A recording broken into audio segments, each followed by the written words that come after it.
Bismillahirrahmanirrahim. Hadza faslun ngibarati fasal aqalul haidi utawi luweh kitik-kitiki haid iku yaumun sedina wa lailatun lan sewengi. Wa ghalibuhu utawi kaprai haid iku situn 6 dina au sab'un utawa 7 dina. Wa aktsaruhu utawi luweh akeh-akeh haid iku khamsata asyara 15 opone yauman dinane. 15 mau bilaya liha kelawan pira-pira wengine khamsata asyara.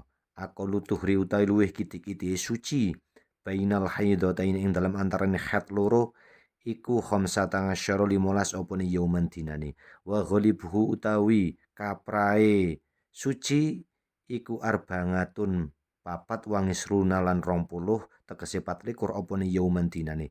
Au salasatun utawa 3 wangisruna lan 20 tegese 23 opone yauman dinane wala hadalan ora wates iku maujud ora ana wates li aktsarihi kaduwe akeh-akehe tuher. Aqallu nifasi utawi luweh kitik-kitike nifas iku majadun sak kecoan wa ghalibuhu utawi kaprai nifas iku arbanguna 40 opone yauman dinane. Wa aktsaruhu utawi luweh akeh-akeh nifas iku situna suwida opone yauman dinane. Wallahu alam bissawab.